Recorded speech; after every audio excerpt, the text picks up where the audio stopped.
এই মুহূৰ্তে দিবলৈ লৈছো এটা ব্ৰেকিং নিউজ কিয়নো ওয়াকফ বিধায়কৰ বিৰুদ্ধে এবাৰ 5 এপ্ৰিলত হ'ব জংগী আন্দোলন ওয়াকফ সংশোধনী বিধায়কৰ বিৰুদ্ধে হ'ব জংগী আন্দোলন এটা বিগ ব্ৰেকিং নিউজ এই মুহূৰ্তত জনোৱাৰ চেষ্টা কৰিছো অসমৰ পৰা আৰম্ভ কৰি কোটি কোটি মুছলমানে সাব্যস্ত কৰিব ভয়ংকৰ আন্দোলন অসমৰ পৰা আৰম্ভ কৰি কোটি কোটি জনতাই সাব্যস্ত কৰিব ভয়ংকৰ আন্দোলন গণতান্ত্ৰিক আন্দোলন হ'ব কিন্তু আন্দোলন ভয়ংকৰ হ'ব মুছলমানৰ মৌলিক অধিকাৰ পোৱাৰ বাবে সকলো প্ৰকাৰৰ আন্দোলন গঢ়ি তুলিব 5 এপ্ৰিলৰ পৰাই অসমৰ পৰাই আৰম্ভ হ'ব জংগী আন্দোলন বিজেপিক ধিক্কাৰ দি মুফতি মুকিবুৰ ৰহমানৰ তৰফৰ পৰা বিস্ফোৰক মন্তব্য কৰা হৈছে মুকিবুৰ ৰহমানে কৈছে যে ওয়াকফ সংশোধনী বিধেয়কৰ বিৰুদ্ধে হ'ব জংগী আন্দোলন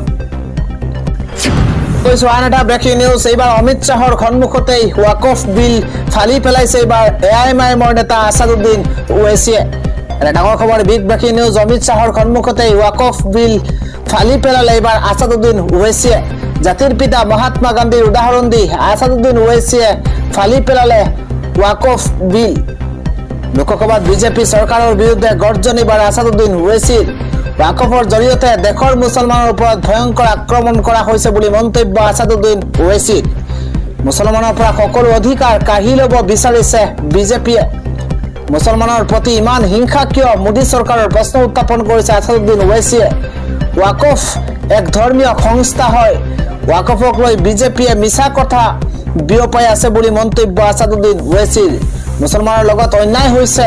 অমিত শাহৰ সন্মুখতে ওয়াকফ বিল ফালি পেলাইছে এবাৰ আসাদুদ্দিন ওৱেইছিয়ে জনাই আছো আজিৰ আন এটা ব্ৰেকিং নিউজ কিয়নো ৰাজ্যত জোকাৰি যোৱা এক ভয়ংকৰ পথ দুৰ্ঘটনা আজি সংঘটিত হৈছে এবাৰ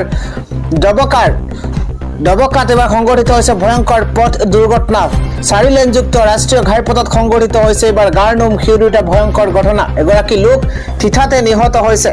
এখন ট্ৰিপাৰৰ সৈতে মুখামুখি সংঘৰ্ষৰ ফলতে এগৰাকী বাইক আৰোহীৰ থিতাতে মৃত্যু হৈছে বুলি জানিব পৰা গৈছে